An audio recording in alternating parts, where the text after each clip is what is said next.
Let's eat everyone. Isang recipe para sa biyanan ko.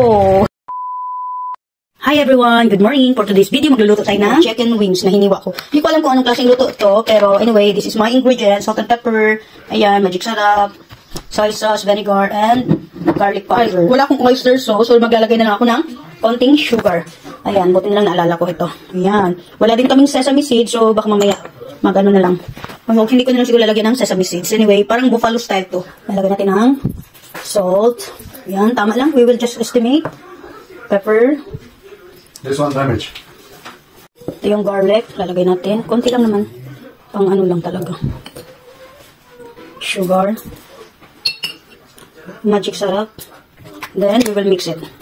Ayan. Nahalo na natin yung mga powder na condiments na nilagay natin. Maglalagay tayo ng liquid now. Just estimate the soy sauce. And the vinegar. After, we need to mix. Ayan. Ipa-fry muna natin ito. Papainit tayo ng mantika. Fry muna natin ito.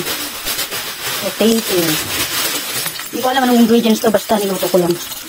Chicken wings with potato toppings. Bahala na. Bahala na si Batman, right, Daddy? Sure. Batman will know. Fish, fish. Wow. Cool. Ayan, tapos na natin siyang lutuin. Ito na, ay lalagay. So, saan tayo nagluto ng potato? Doon din tayo magluluto ng onion. Ganun lang. And this is what I marinated. So, gagamit na lang tayo ng kamay para medyo madali. Ayan, and we will put it here. Ayan, haluin natin para medyo I marinated almost 1 hour and I think 1 hour or 30 minutes. And put slowly. Ayan, pinalo-halo, mix.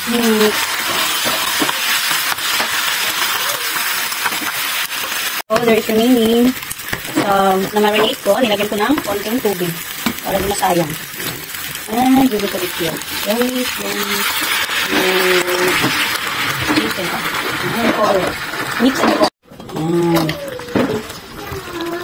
There's a little bit blood.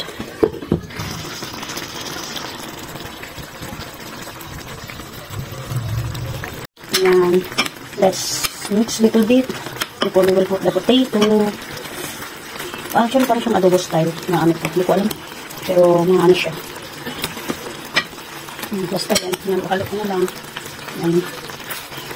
Looks yummy. First time ko siyang naluto ito. Basta nag-come up lang sa utak ko na ito yung lulutuin natin. Ayan. Kailangan ko kasi ilagay yung potato. Ay, ayos siya dyan. Medyo mainit, pero kaya naman yung kamay natin. Ayan. Kasi the chicken is already almost ready. But it's already ready. It's already cooked. I just need to make it a little bit to avoid the, little bit cooked. Well done. To avoid the blood from the chicken. Ayan. I just make it like that. Ayan, nasunog. Nasunog yung ibang ano ko. Tapos, I'll just cover it. Potato. Then I have a fresh onion here for toppings. Lagay natin yung dyan. Ayan lang. Just echos. Kimeme lang yan, kimeme. Ayan. Ayan. Fresh. Ayan na. Our food is ready. Let's eat our lunch.